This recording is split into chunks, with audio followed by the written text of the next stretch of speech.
Hey guys, Nick Gabriel and Brian Rose. We just had Sonia Doubell in the studio. She's a yoga teacher and a journalist. Yeah, it turns out she took ayahuasca almost the same date we did 5 weeks ago. So she's here to tell all about it, yoga, what she thinks about addiction in life. So check it out.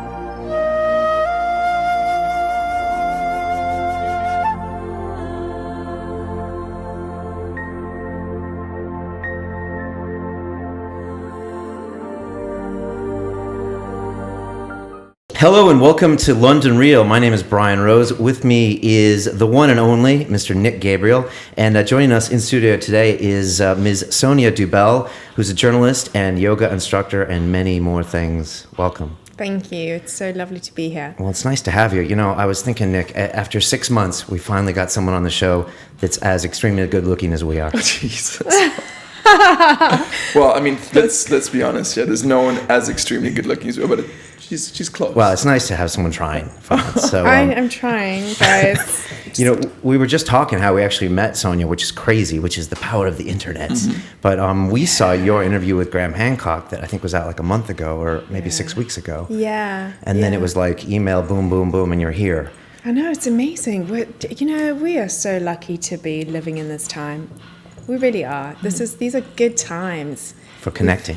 For connecting, for being able to kind of share opinion globally in seconds, you know? It's good times we're living in. It is good. Man, really you know what I was thinking about on the way over here, which just ties right into that. Like, I think I mentioned on one of our previous shows, I bought an orange, right, to eat like as a snack. I ate it before the show started. And, like in New York City, in the USA, the biggest city in the world, like up until the 1950s or 60s, you'd give someone an orange as a present for Christmas. That's how rare they were. Fresh produce. You know, I mean, it's such an amazing time to be alive. Yeah, cool, huh? It's like we're super connected. Sometimes I wonder if we're too connected. Like I had my aunt and uncle in town. I was thinking about my grandpa like 100 years ago where they had to like write people letters and like they couldn't be like online plugged into Facebook. They just had family. But when you say too connected, we're like ultra connected now. Do you think like it's short-circuiting the fact that from an evolutionary point of view, we're designed to fit into tribes of between 50 and 150 people? And do you think what's happening now with Facebook and with social media and social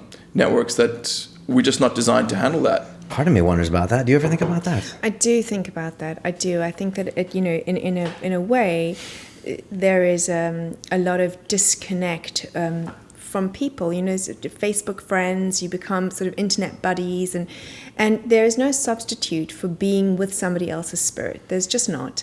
And I think that we're missing a lot of that in our society. But it's all got to equal out and it's all got to balance, and we're carrying the baton of this period because it's so necessary that we actually that we have this medium that unites everybody, that gets messages out there, that allows us to find amazing information. So it's just a little moment. But what we can do is make more of an effort to really be with each other and to see people and to connect. So you mean when you say see people and connect, you just mean, or do you mean be more present when you're in their company, or? Definitely be more present. Absolutely, that's a big one. But I mean that a lot of people actually, are going out less and less, and it's like work takes over, and then you're tired, and then you somehow feel as though you've had your friendly dose because you've connected with some people on Facebook, and then that's you good to go. But that eventually creates. It's too separate. It's too lonely. We were meant to be in tribe. We were meant to be with each other, and break bread and share stories. So I think that's what we need to do. I think we need to see each other and never think that just because we can Skype each other or have a little Facebook connection that is going to substitute the real thing, because we have energies. We have energies that you will never be able to pass over a screen. It's tangible. So without saying anything at all, you can sit with somebody and you can really just feel that, and we need that. We need that connection. Yeah, I think it's like when we started London Real, we had a few options to have a few, important and famous people Skype from the US, and we were like, no, because I can't imagine having this conversation with you on a screen right now. Yeah. It's like you have to be here and see what's going on and Yeah. feel the whole thing kind of happening, right? Yeah, exactly. Just all the presence. I think Brian and I actually, we're two individuals who struggle with, I know when we're out socially, we're pretty good, but we also have a tendency to become kind of reclusive and just, Do we? yeah, man, I know you do. Yeah, I don't do even sometimes. pretend you don't. Yet we're on a show, isn't that crazy? Yeah, I think you have to walk that fine line between enjoying others' company and also being able to be comfortable in your own skin on your own. Like, a lot of people just don't know how to be alone. I had a friend, like, she'd freak out if she wasn't out partying with someone, or if she didn't have a friend over, she couldn't go watch a movie by herself, and that's to me even sadder, you know? Yeah, no, definitely. That is it, and that is a huge affliction that of our society in the West, is this kind of perpetual, you know, the body's tired, the mind's tired, and you can't go home and sleep because what is everybody else doing? And you couldn't possibly be with yourself. You know, that is a huge a thing that we need to also sort out. So there's the balance ultimately, because there is being on your own. I find I love being on my own. I do. And it's sometimes I find that I love my friends and just connecting and seeing them. But, you know, often going into the world is quite distracting. And if you're doing something and you really want to do something that counts, you want to write, you want to do things, this takes a kind of inner world. And you need to be on your own. You need to be able to have that stillness. You know, writers go into hiding. They go out because they need that, you know, peace. They need to not be distracted. Well, if you're doing something great, and if you're doing, even if you're not, and you're just, you know, everybody needs to have that time. You go into the world, you gather information, and then you come back and you digest it, and you sit and you nurture, and then you go back out into the world. So we need to find a balance. Wow, that's something to think about. Yeah, definitely. that is definitely something to think about. You know, we had a bunch of questions for you, and we obviously know that you spoke with Graham last month, I think it was. Yeah. And Nick and I had a very interesting experience about 5 weeks ago, which was our first. 5 weeks ago? Yeah, 5 weeks, 5.5. Our first ayahuasca retreat, and I think that was on March 19th. And I got a funny feeling it might have been a time when you might have had a similar experience. I know. And yeah. I was kind of blown away when I heard via Nick that you might have had this similar thing, and I was wondering if you could talk to us about you, ayahuasca, and what all went down. Yeah, you know, it was exactly the same time as you guys decided to venture, because I had only about a year ago, really, it came into my kind of consciousness, this ayahuasca. And I was speaking to people about it, and I started to research, and more, it was like I was, you know, following these little road signs. And then finally, I was interviewing Graham, and he is very passionate about ayahuasca. Yeah. So, you know, this kind of lit another flame. I was like, whoa, you know, that's really interesting. And funny enough, I had been looking at a couple of places in Iquitos, Peru, where there are loads of retreats. In fact, it's become a little bit like ayahuasca tourism. Yeah, that's what I've heard. Apparently the locals are getting pissed off with the amount of tourists, or the influx of people just coming there and just, you know, almost abusing the sacred plants and medicines. That's what I've heard. Yeah. So, I mean, I was a little bit wary, and I wasn't sure exactly where to go. And, you know, you need guidance with these things. And I was like, okay, I'm not sure where to go. And I am tentative about this because I don't know very much. And when I was speaking to Graham, he was like, telling me about his journey and telling me about the people that he works with. And this particular man who has spent his entire life, 40 years, studying the plants of the Amazon. You interviewed him, right? And Yeah. and I just knew, okay, this is my way. I need to go. This is where I need to go. And it happened so quickly because I had no intention, but it was like there was nothing going to stop me. 4 days later, I was on a plane. That's crazy. Heading to Brazil to go and have a 2-week seminar with such a beautiful, beautiful man.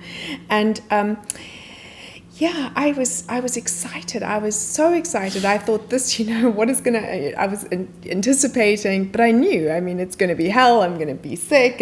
But I just thought there's so much that I'm longing to know. There's so much that I'm wanting to feel. I really want to wake up.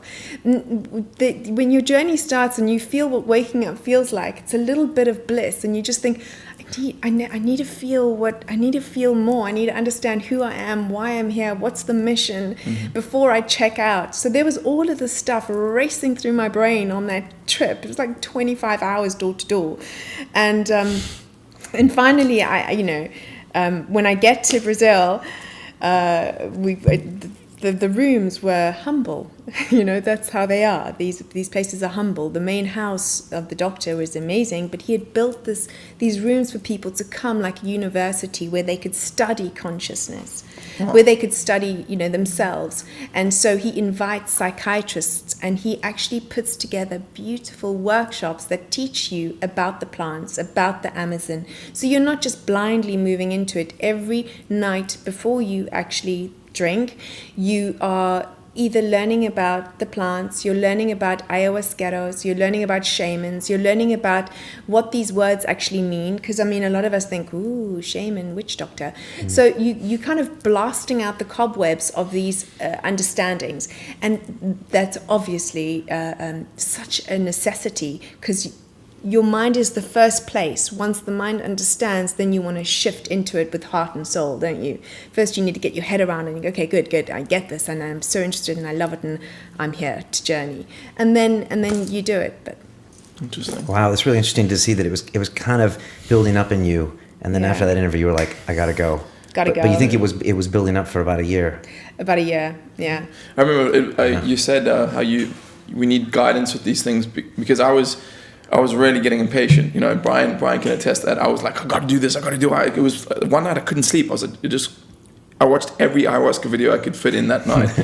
And then I said to Brian, dude, I don't care. Let's just get some DMT and we'll just smoke DMT. And Brian just looked at me and he was like, Nick, do you really think we're qualified to do this on our own? And I was like, actually, maybe not. Thank God you did that, man. But at the time we were kind of restless. We had heard about it, I think, a year ago when Aubrey Marcus spoke on Joe Rogan's episode, and he had just gone, and he changed his name when he came back, and Nick was pushing me. Nick was like, come on, Brian, let's do it. And I was resisting. I was like, I don't know.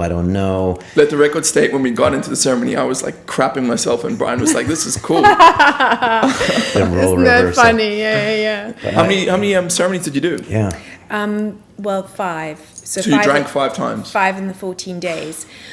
But that was the set thing, but I only ended up drinking 3 times. Look, it was... The first night was hell for me. Hell. Why is that?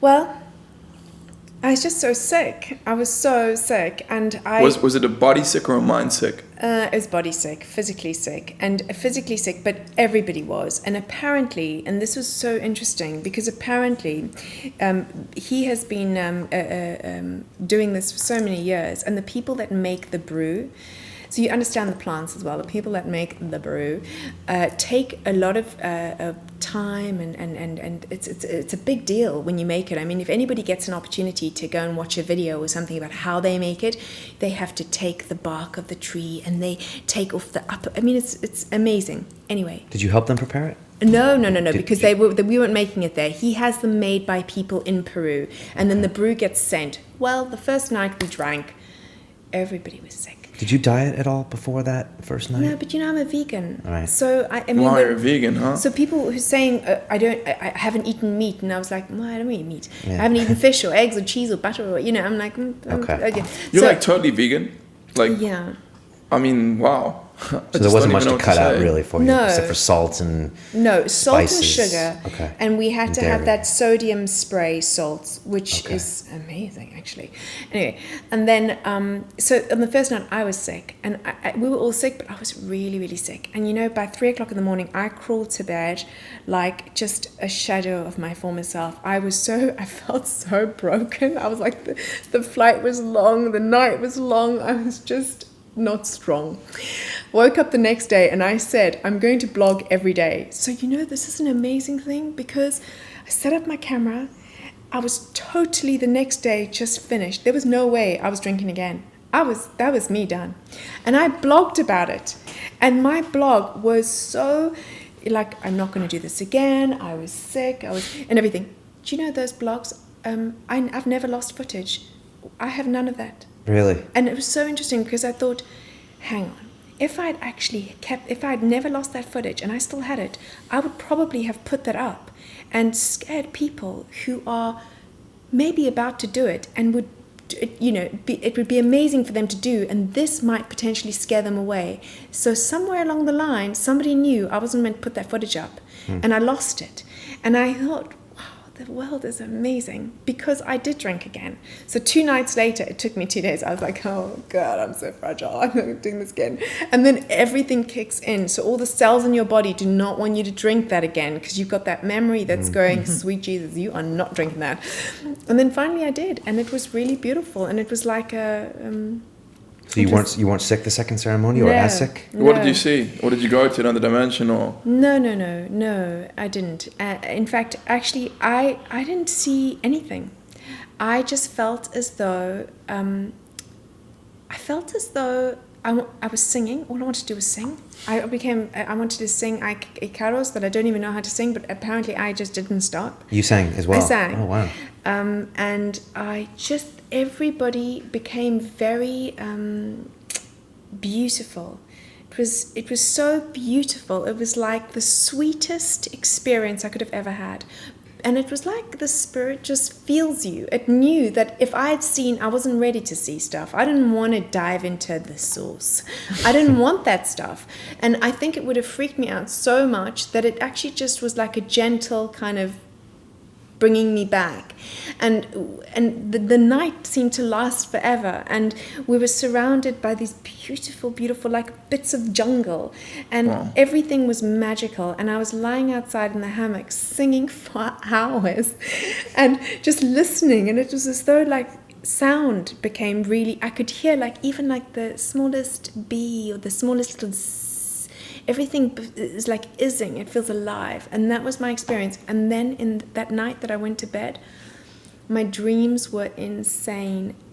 I'd been reading a book about lucid dreaming, and suddenly I felt as though I was awake in my dreams and conducting my story inside my dream. Cool. Wow. That's super cool.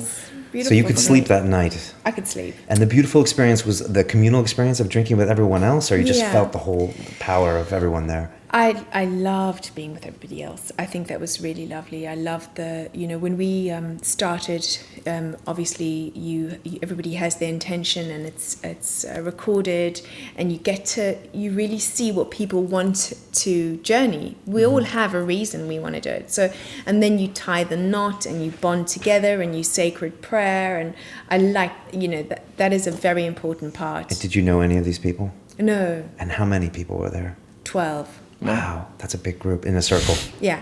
Okay. Come on, you want to do it. I just find it really interesting listening to your first experience. Yeah. Did you have family or friends that told you, do not do this, we don't want you to do this? Yeah. I mean, I'm conservative family, so I believe you. Everybody's really anti-drugs, and according to them, this is a drug. And I found myself defending this beautiful plant, going, listen, guys, this is not a drug. You need to get it. If this was a drug, I'd expect to go on some magical trip and it to be fun. I'm as sick as people go on this, and it's like a journey for a warrior, because you're going to be sick. You're not going to like it. And you're going to be frightened as well. Yeah. But like in cartoons or in fairy tales, where to get to the golden kingdom, you have to pass the troll at the gate. It's kind of, the sickness is a little bit like the troll at the gate. And then you go into a place, and it's not always nice. But when you come out, something shifted in your consciousness, something shifted in your physicality. And I felt that in a big way. I felt whatever happened the night, it almost felt like the night was just it was a part of it, but what happened afterwards was actually it. Because I felt afterwards, and it's hard to put into words. It is a bit wordless. But what I felt afterwards was something shifted in my energy. Something shifted in me, almost as though something had just aligned my chakras. I felt like if anything was blocked or spinning in the wrong way, I felt so centered. I felt really present inside my being as a person, and when I got back to London, I felt really quick, like I could do things that I was maybe putting off, or if I saw them before, I would think, oh, mission, I don't want to do that. Suddenly it was not a mission, I could just do it. Like, okay, I have to read this contract, okay, I'll just let me read it. It's like that thing, so what? It's crazy, huh? Wow. Yeah, Brian said the exact same thing. Like, you know what I really do believe is that it's, I think the best analogy, I think you said it, it's like defragging the hard drive of your computer. It's literally putting all the files in a more efficient order so it can recall information faster. It's just, it's an amazing thing, right? It's just interesting to hear it from Sonia's perspective too, because I mean, you do a lot of meditating. You're vegan. You know, everyone probably looks to you and says, she's the most centered woman I know. And yet you go down there and you found some more alignment, or you found that. Yeah, I did. I really did. And I'm, you know, it's not like something that I would recommend. It's not something you recommend. It's something that calls you. And I think it's very important that we never, you know, you don't want to bash anybody over the head. This is the way. There are lots of things. But it did call me, and it did shift, and it did make changes for me. And I do think that understanding the incredible value in these people's wisdoms that they've passed on generation for hundreds of years from these incredible wise plants, we need to see the value in our world, in the nature. And it's sometimes hard when we're surrounded by, you know, big buildings and we're in London and New York and all the rest of it, to really understand what it is to be human at this time on this planet, with the animals, with the plant kingdom, with, you know, we have so much gems around us. This information is incredible, and waking up, and it felt like I was connecting to that, and I was called to it. Wow. Just straying a little bit from the ayahuasca experience. So you mentioned that you're a vegan, and this is, I mean, Brian knows I'm very interested in nutrition and health and supplementation. Yeah. And I'd just like to know how you arrived at the point where you said, I'm going to be a vegan. Like, what led to that? And so 17 years old, I was brought up in South Africa, and we're a meat-eating family. And if, you know, for the most part, that's all we ate, meat and potatoes, and the potatoes were the vegetables. And if you suggested to Dad, perhaps, that he should have some broccoli, he thought you were trying to poison him. And, you know, it was very, very that kind of a household. But I never enjoyed eating meat. Even when I was younger, I used to want it to be almost dead, like crimson burnt. And then when I was 17 years old, something just flipped. We were having a barbecue, it was dark. I took a bite of a chicken drumstick, and it was just so vile. Went into the light and had seen that I had taken a bite into a raw chicken, and suddenly it clicked to me that I am eating an animal. Now, again, I do not bash anybody. You do what you do. This is everybody's personal journey. For me, it's a very natural thing for me not to want to eat meat and fish and chicken. It's a very natural thing. I can't even so. And I love plants. I mean, I love salad. And you know, when you start to see how much there is to eat, it's insane. We have vegetables and plants and fruit and salad and nuts and seeds, and it's endless. You know, we've got avocados, we can make everything you can think of. And actually, so many studies have now shown that, you know, this whole thing about protein, you need to get enough protein. You know, if you're eating a varied diet full of greens and spinach and stuff, we're getting more than enough protein. But very often I think this indoctrination or these beliefs that get given to us are very often sort of fed into our societies by the people who need to sell the protein. Interesting. You know, Sonia, I was a vegan. A lot of UFC fighters now that are just vegan right now. Seriously? And these are guys that are training very, very hard. That is interesting, because when I was about to say, when I was a vegan, the reason I stopped is my body was getting too fragile to even do jiu-jitsu. Like, I felt like something was going to break. Really? Yeah, I got really skinny. And do you think you were eating the right things? I don't know, dude. I mean, it does take more work, doesn't it? It's to more, find all the pieces, right? Yeah, I guess. Yeah, and you because when I first started, I was not eating right things. I didn't know. I mean, I was just eating loads of bread and stuff. I just disappeared. I just didn't know what I was meant to be eating. I just knew I couldn't eat that. But I was, 17, hadn't really had any sort of nutritional education, and so I was eating a lot of toast. toast, cereal, and then my body would get so hungry that I would just reach for sweets. Now that's like toxic, but I just would eat lots of sugar because I didn't know what I was meant to be doing. I didn't know where I was meant to be going with it, and I wasn't feeding myself well. In fact, my cell body was just a load of carbs and more carbs and sugar and stuff like that. It was very unhealthy. And then and I guess I needed that period because it just one day I was like, right, you cannot do this anymore. You can't live like this. And then just finding for me, when I fell in love with food, like with a salad of food and the vegetables and stuff, suddenly you feel, I'm getting happy again. My system's, I can feel, obviously we know whatever we're eating are creating us. It's the cells in our body. So if you're putting in all this processed stuff, you're not functioning well.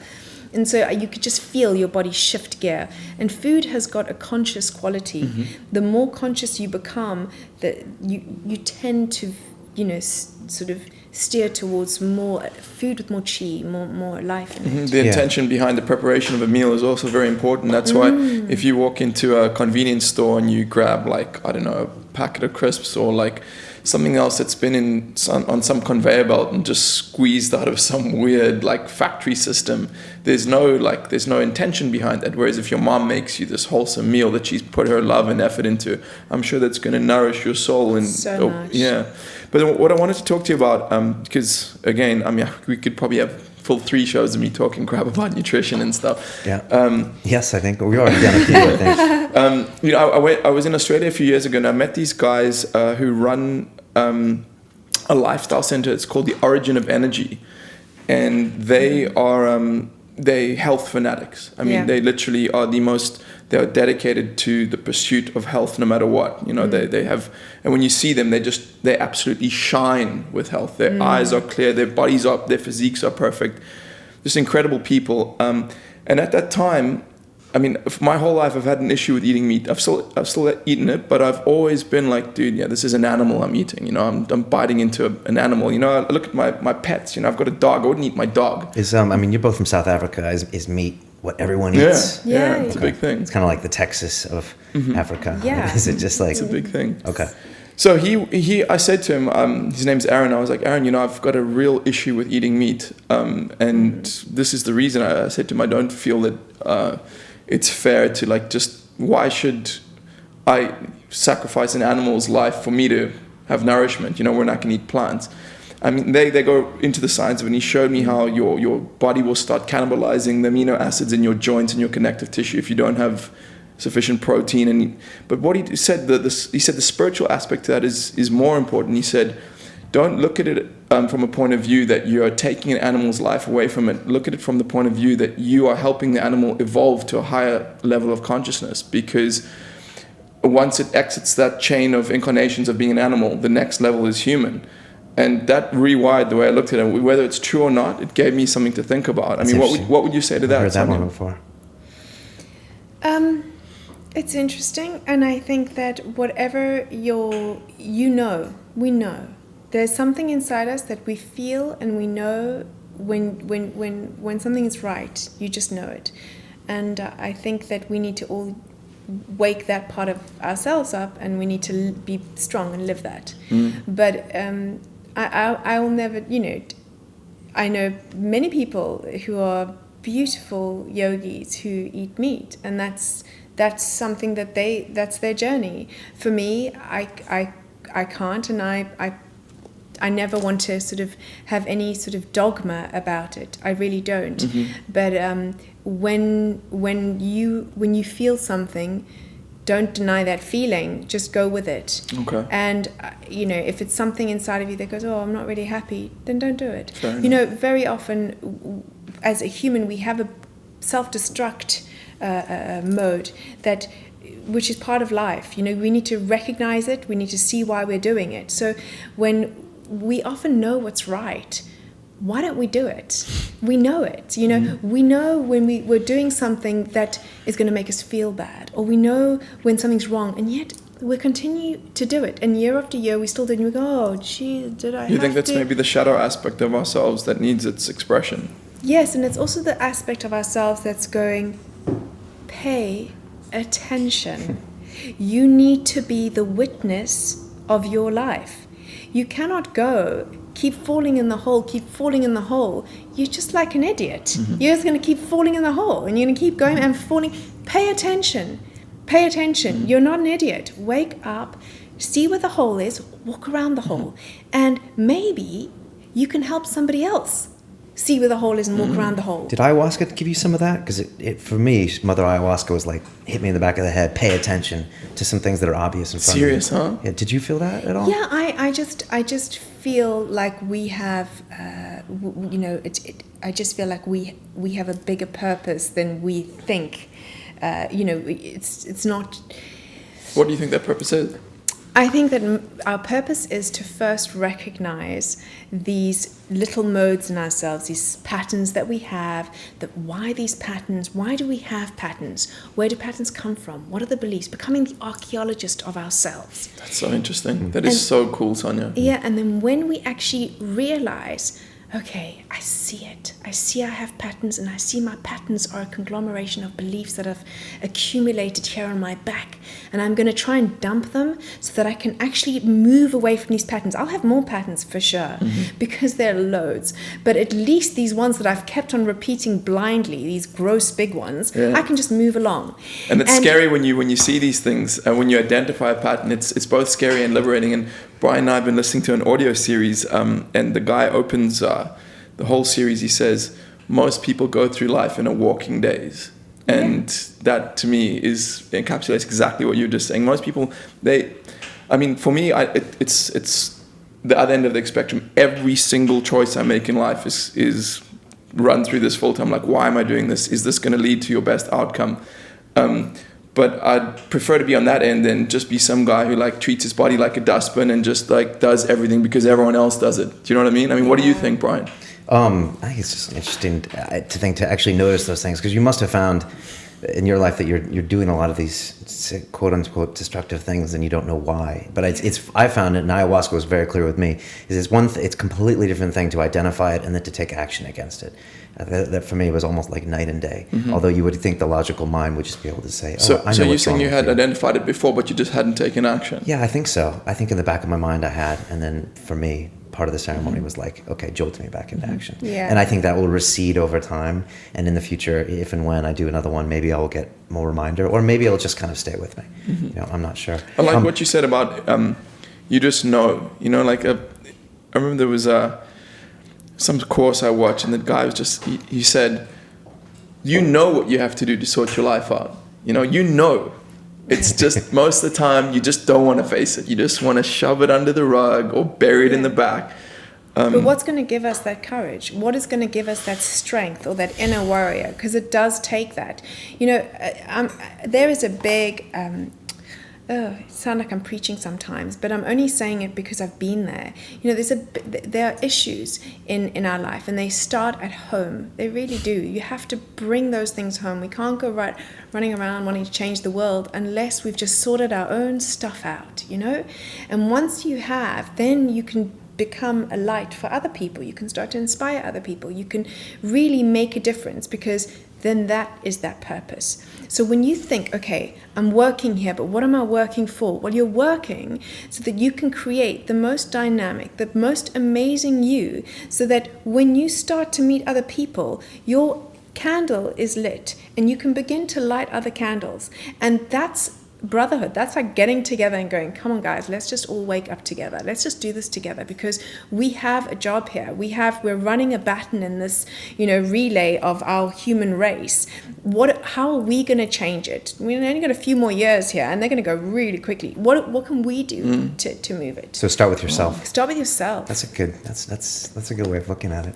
We've had a few questions from some people on Facebook. I just wanted to hit you with a few of them. One of them was from Alexander Ward. I don't know if you've seen his documentary about his experience. Graham Hancock alluded to his website. I think it's called Tierra and Vida. And he did a really interesting documentary about it. But he asked you, as an individual with a large background in yoga, how did you feel this affected your ayahuasca experience in comparison to an individual with no background in yoga? And do you feel a lot of your philosophies from yoga were confirmed, or are they at odds with the experience you had down there?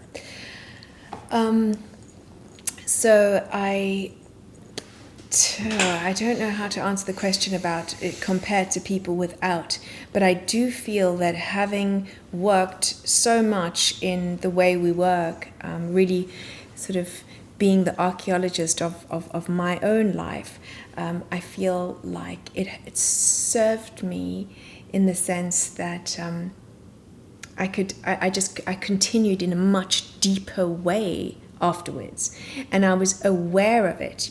Having an awareness is the first thing, and then because you really feel the subtle changes. So I had an awareness of the shifts in me that I could have a gratitude for, and I felt them, and they were positive, and they were really beautiful. So what you're saying is you were more in touch with yourself than the average person or yoga gave you an insight into yourself. Well, yoga does. Yoga gives you an awareness. You suddenly become aware that you have a body, you have a heart, that you have this emotional body that is not your physical body, that you have a spirit, and it gives you that. And every time you get onto your yoga mat, you really do, you're sitting with yourself, and you're kind of having a communion with this gift of body that you've been given. So you get to detect like these little subtle changes in yourself, more so than the average person.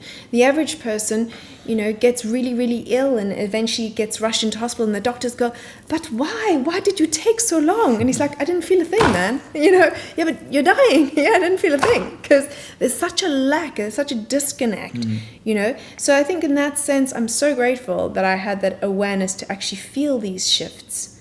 Does that answer the question? No, that's a good answer. I think Okay. it's an interesting way you put it, as far as you're kind of being aware with your body. I like how she said emotional body, because for me, that's something I just noticed in the last 5 or 6 years. The body was just a mechanism to carry on my mind, but it didn't have any emotional content. Yeah, you were just a stone cold killer, hey? That's what Nick likes to call me. We had another question from Marcia, and she asked, and then I'll just a couple more ayahuasca questions, then I got a few more for you. But where do you go from here as far as the experience? And also, did people at home notice a difference in you when you came back? And what is your relationship with this going forward? Where to from now? Well, I'm really enjoying where I am now. Sort of after the things that have happened, I feel very centered. I feel like there's a shift, and there's a shift towards just do it. Just do it. Just do it. If you feel like you should be doing something and not something else, don't do the something else that you used to do. Do it. Do the right thing. Just do things that are good and that are going to count, and that are valuable to your own personal soul's evolution. And that's what it gave me. So where to from now? I'm going to really enjoy that. I'm just going to You seem very centered. I mean, I never met you before, but you seem like, yeah, you're kind of centered. Yeah, I was kind of worried. Even after watching the interviews, I was like, maybe she's just going to be like a hippie airhead chick, but you put that to rest. You got like some depth, huh? That's really cool. But you seem like really centered and focused, and Yeah, I feel that. And I do have moments where I do feel like very free airhead and hippie. But in this, I have this amazing feeling, and it did this. Ayahuasca gave me a lot of that feeling of like, I feel so lovely inside this life of mine. And that's how we're supposed to feel all the time. Yeah. That is how, like Brian and I were talking about before you got here. Like we're both in a really great space in our life, but man, I mean, imagine if you just felt awesome all the time. Do you know what I mean? Something you say a lot, and you're right. Yeah. Interesting. That's do cool. you think that state is achievable? Do you think? No. I don't think. I think a guy like Jesus or Buddha or Krishna, I think that's how they walked around all the time. They were just so present, and they were trying to say to people, you can feel like this, you can have a life like this. This is what you have to do. Do you know what I mean? It's the definition that throws us all, because when you say you could just feel this amazing, and then in Buddhism they actually talk about the desire, these afflictions of pain, is this longing for something. So really, this desire to feel that, blissful, excited, happy, actually is equally as bad as feeling the other. What we really want to do is just be present. And What I non-resistant. really want to do is just be present. Like, where am I? What is the experience I'm having? What am I so grateful for? And in that sort of presence, we can communicate with each other. We can feel life. We can do what we're meant to be doing, and we can have. I'm not saying don't laugh until your stomach hurts. Do all that stuff, but just enjoy wherever you are. You know, there is an amazing thing to be able to sit with your emotional self when you're in maybe a sad place and just go, I see my own sadness. I see it. I feel it. I see it. And it's somewhere a pain body rising up within me. And I'm not going to try and not be here because it is okay for me to be here. It's okay. All the judgment that we have on it not being okay because we're meant to be shiny, happy people. Yeah. And it often creates so much dis-ease because suddenly we want to be the shiny, happy person. We don't want to be here. And there's the distance between us. And that's the distance that creates the pain. But if we can just be okay with it, it's all okay. It's like that which you resist persists, right? Yeah. As soon as you just accept it, it usually melts away.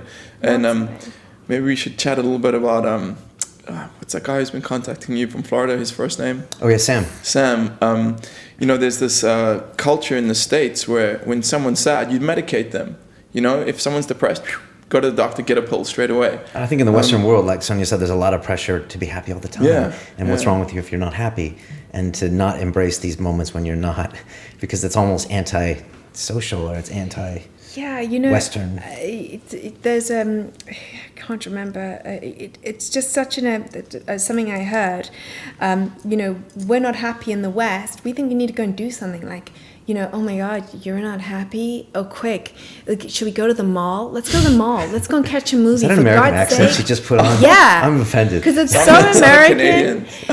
You know, it's such a mentality of like, let's have some Prozac. And you're like, no, let's not have some Prozac because it's okay. You know, you're okay. You can sit with this. And then you can see, you know, the different, life is we're everything. We're so much. So wise words. I think you should be a shaman. I'd sign up for that shaman course. Did you ever consider it when you see these people down there? Or is that something you think you couldn't do? Because, you know, you do teach people about their bodies in yoga, which is obviously different. Yeah, I love that. Yeah, could you ever do something like that? Our shaman was very powerful. She made a really good impression on us. Awesome person. So it's so much giving of yourself to do that. And you come under attack from a lot of negative stuff as well. It's not just like drink this and then sing a song. You know, you have to deal with some intense stuff. You have to be present. You really have to be present, and you have to have a deep sense of love for people. I think, you know, I can feel it with he wouldn't call himself a shaman either. The doctor that we were with, because shamans are like, they're tribes of people. So shamans were a name that were given to one tribe of people, and then it became a name that we adopted in the West for people that gave, ayahuasca. Suddenly they were all shamans, but shamans were a tribe of people that they used ayahuasca. They had their own ceremonies, but if you go there now, they call themselves ayahuasqueros. You know, the people who give the ayahuasca. And I've just learned this, so I'm not in any way a graduate student on this. This is these names that we give things. But a shaman really it means a person who has spent their life studying the healing properties of nature on us, who is also nature, and how the nature can affect us. And it is like an Ayurvedic doctor who's going to say, well, this is nature to heal nature. Whereas in the West, we go, well, here's chemical. Let's see if it can heal nature. Oh, damn, missed out. Mm-hmm. So we have a lot of returning home to do. Yeah, but you have to admit, Sonia, that man's subjugation of nature to a degree has allowed our species. It's something I wrestle with a lot. We have the fact that we have built like domiciles out of bricks and discovered penicillin and engineering. It's allowed mankind as a species to thrive, because back in the day, if like something happened and you got sick, most of the time you were going to die. Do you know what I mean? And sure, I'm sure you were happier up until that point where you died. I'm sure you had like this amazing life in the tribe, fishing and making a hut in a tent. But I don't know. You have to walk a middle ground. That's something I'm starting to understand. I mean, what do you think, Brian? What, between technology and medication and over-medication? Well, between penicillin and Zoloft? Yeah, between, I guess, tribal, nature-centered societies and modern technological-centered societies. Do you think... I'd love to hear your opinion on that. I do like the idea of snapping out of this whole kind of Western fix-it mentality, which we're all part of, whether we know it or not. And so I think just getting back in touch with a lot of physical things. And, I've been meditating for a couple of years, and that makes a big difference now. And that just the whole concept... It does make a big difference, The whole concept of meditation makes a big difference. Even thinking about not thinking as maybe something you should maybe check out seems to make a difference. Do you know what? I had this understanding, man, which I wanted to share with you before the show, but might as well do it on the show. Do you find that the more you meditate, the more like the simplest things interest you? Like I could look at this glass of water for like 10 minutes and just see new things about it. Yeah, you told me that. In the beginning, I found it really powerful, and then after about 3 or 6 months, I found those incremental gains smaller. But okay. What do you think? And how long have you been meditating? And actually, we had another quick question from one of our people. Yeah. They asked, this is Marta Sarah. She's a good friend of mine in Rio de Janeiro. She's a crazy lady, and she says, "Is it possible for kids to learn meditation in the home and the schools?" And what do you think? And I was wondering, and how you got started meditating. Yeah, I think it's possible. I think it would be amazing. Oh gosh, I wish more kids would meditate. Yeah, I wish I had been a kid meditating. God damn, that would have changed the course of my whole life. Right? Yeah. I think that it's a gift, and some children do meditate. Some children who come from a family who have this practice are able to sit and they understand. When you say meditation in an environment that they've grown up in, they'll go, I know what meditation is. They'll know it's this peace place. It's a beautiful peace place that they can come to, and children are clever and wise and beautiful, and they get it. Mm-hmm. So yes, absolutely, they should have it. And I think that meditation is this opportunity to remind you that there is such a peace in this gift that we have. And it's a time that you kind of pull away from the world of distraction around us. And, everything has to be said in context, because just talking about what you're saying versus, this Amazonian world, climb the tree, get your coconut, drink the water, to modern day technology. God, we're amazing. We're amazing. I mean, you mean the species? Yeah, we've created so many beautiful, beautiful things. And I think there is the balance. Evolution has to evolve. We have to create, it's the balance. And so the same, to go back to the meditation, it's reminding ourselves of the still place. It doesn't mean you're going to go out into your life and be in that place. A lot of people think, but I don't want to live like that. You don't have to live like that. What you need to know is know the difference. Know that when you're walking down the street to catch your train, that you're walking down the street to catch your train. And if you are thinking about something else, know that you're thinking about something else. Choose to think. Be the person who is sitting with that thought. Don't be walking down the road. You're not even walking down the road. You're 1,000 miles away, right? You don't even know what you're thinking about. You're being thought. You are being thought. And every time you check in with your brain, you're being thought, like a little machine. And so when you get that, you go, okay, what am I thinking? It's interesting that I chose those thoughts to think. Guess what? I'm not going to choose those right now. I'm actually going to be with myself right now. I'm going to be with myself, and if I want to think, I'm going to actively think. I'm going to be with my thought process. So it's awareness. It doesn't mean that you always have to be empty, this empty vessel. No, it just means that know the difference. And that's what meditation teaches you. Because for the most part, you're always being thought. Mm-hmm. You're only taking, some of us, 15, 20 minutes to be thoughtless. Mm-hmm. To show yourself what the difference looks like. The black and the white, the yin and the yang. Yeah. Yeah, that's great. That's really good stuff. That's cool. What strikes me most about Sonia is that, and I want to talk about your journalism career. And, when she came in, she's like, wow, I'm not used to being interviewed. But you've got a lot to say. And everything I've seen you on YouTube, you're always asking the questions from all these famous people. But, you don't usually come out and talk about things. No. It's something you should probably do more often. Yeah, I do feel very strongly about so many things, and I think that that's the people that I choose to go and interview, and I am getting the opportunity to maybe choose sort of more and more people, and I certainly hope that I am, because we have such great teachers out there. Can you talk about how you got started as a journalist, and like who are some of the top 2 or 3 people that you've interviewed, and where you're going with it? Well, I started because I'm passionate about it, and it's something that I've always wanted to do. You know, I used to be an actress, and in the media, and I never felt fulfilled.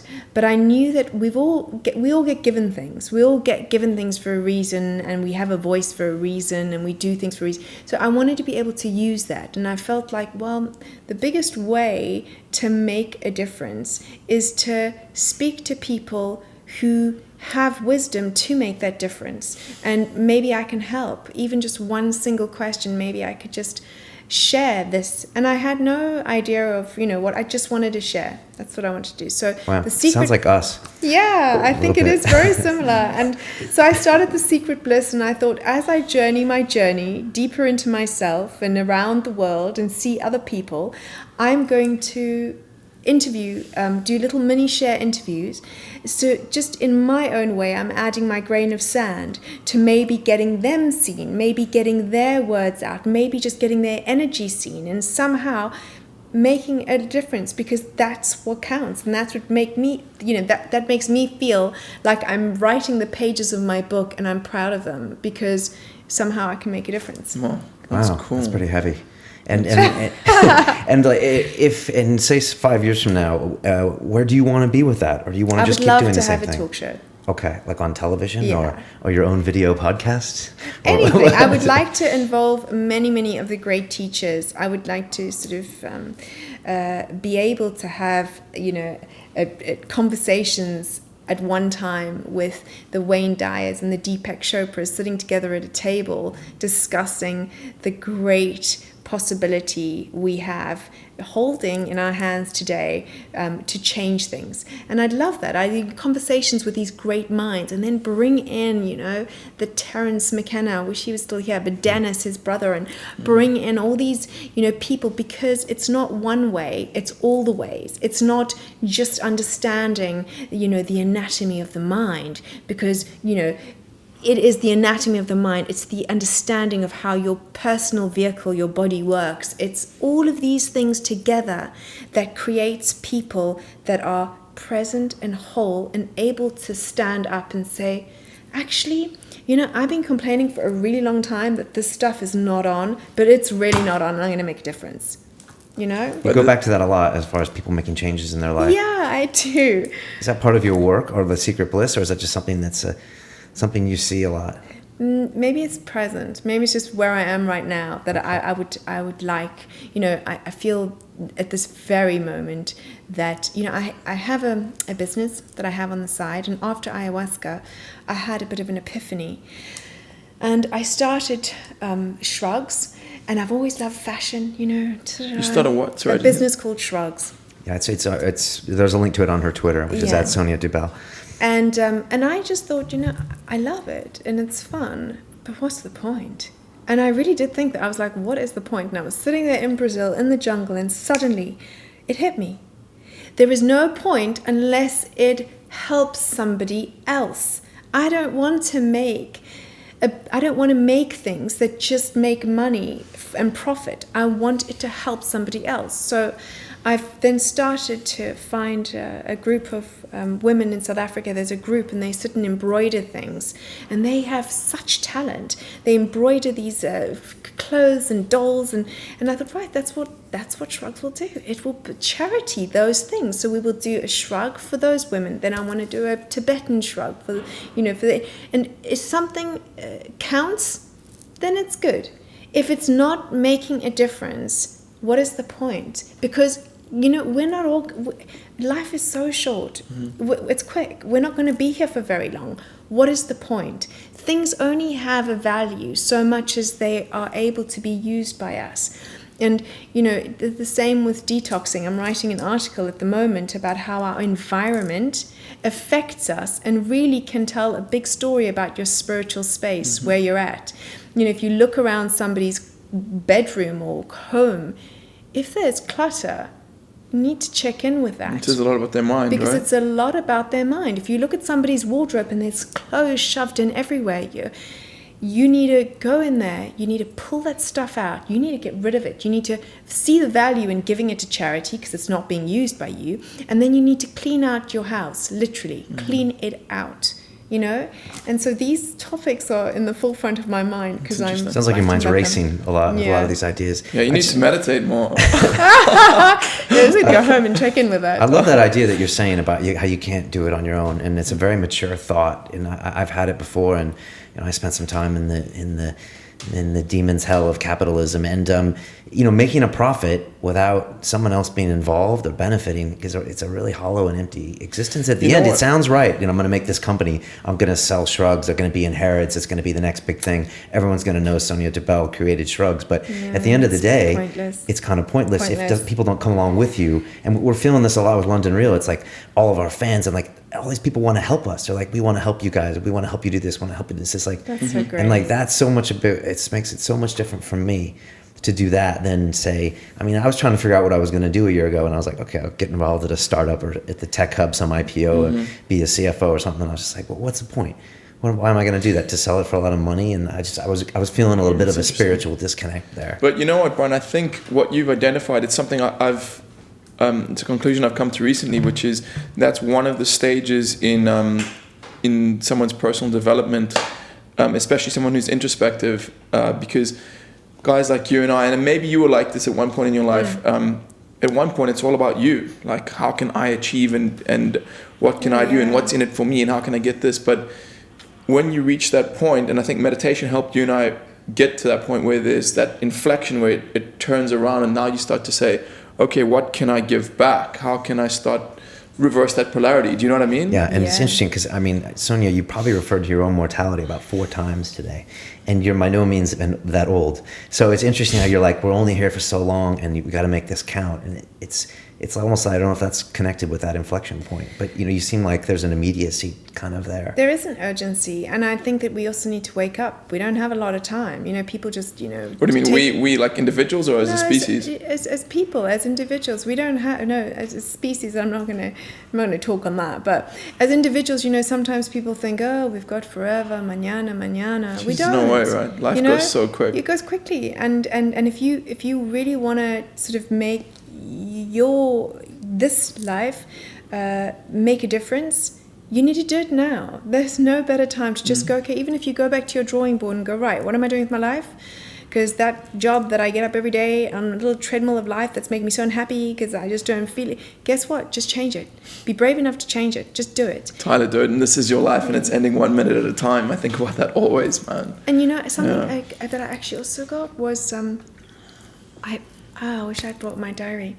I wrote something and it was every moment lived, the moment dies behind us. Like every moment that we live dies behind us as we move forward. And when you realize that every moment becomes new, there's a beauty in that. There's a sacredness in that. You suddenly honor your time. You honor your time and you value your life. And it's when, I think, I don't know if you've, but Steve Jobs, I posted he said that he learned to live when he learned to die. Every morning of his life, he learned to die. And I thought that was so spiritual of him to have come up with. Because he was diagnosed with cancer, right? Yeah. So he was thinking about that. So, well, this is before. Okay. And he learned to die. And the reason he was saying that is because if you thought you were going to die today, how would you live this day?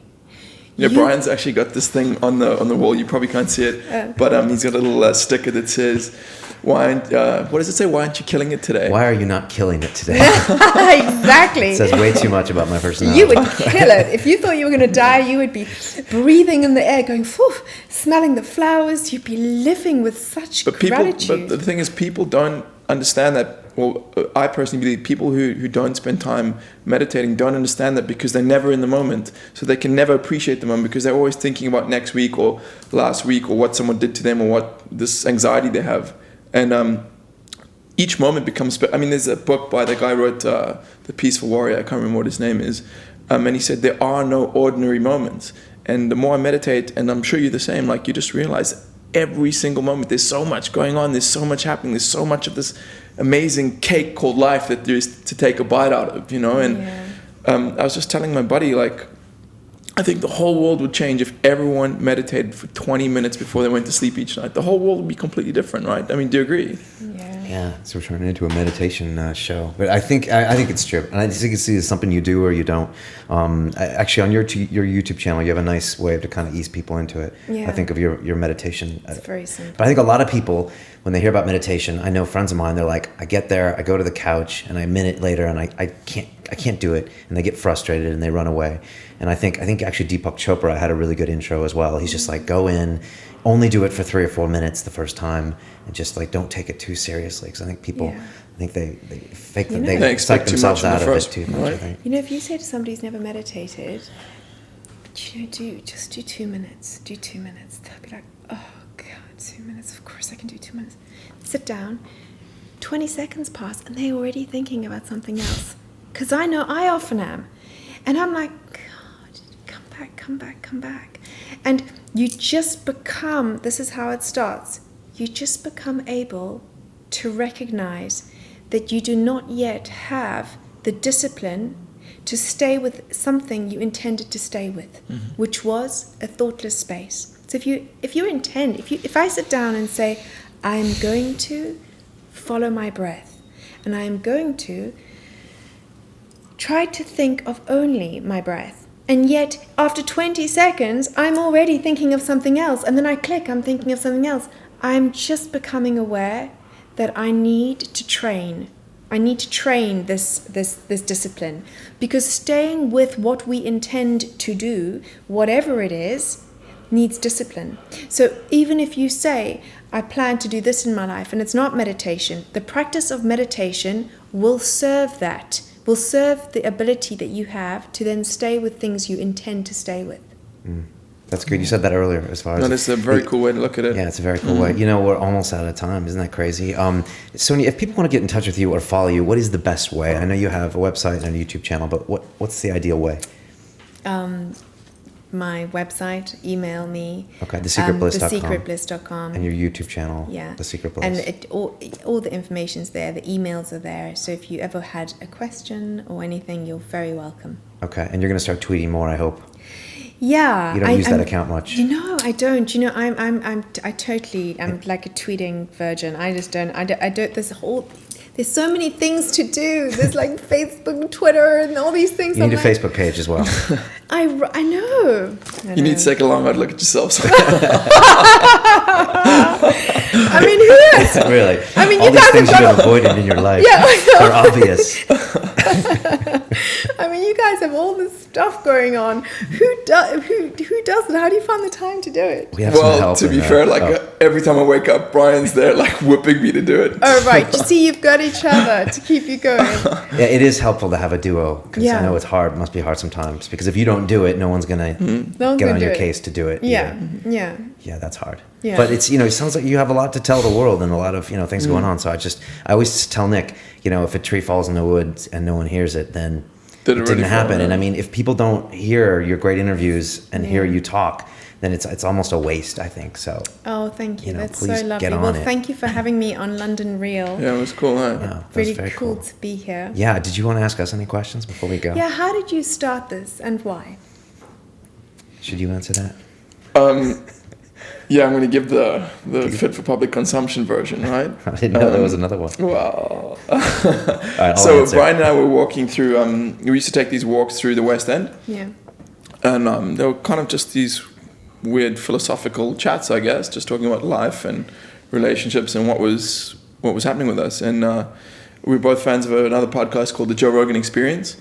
And one day I think I said to you, man, we could do something like that. And you were like, yeah, we could.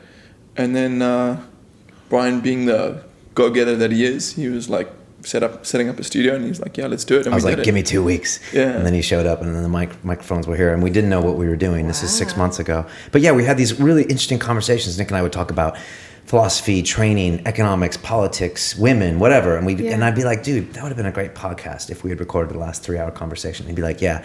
So then we just sat down and did it, and then it's just kind of organically grown. I love that you're doing this. It's such a great show. It's so cool, and it's organic, and people can listen in. It's like you're eavesdropping into some wisdom, and it's very cool. But it's real, and that's what is nice. It's real. It's like you're talking. You're not. No one's here trying to preach to anybody else. We're all our own gurus, and nobody is. Bigger than anybody else in this world, no matter where you are. It's just trying to inspire each other to kind of find that inside us. Wow, that's a great observation, right? It's really cool. I mean, I think the guests are really making a big difference for us, and the people we have on are just amazing cut of people. So They're amazing. I know. Well, thanks. I mean, thanks for finding us, and I think you sent the email after I saw the interview. But awesome, right?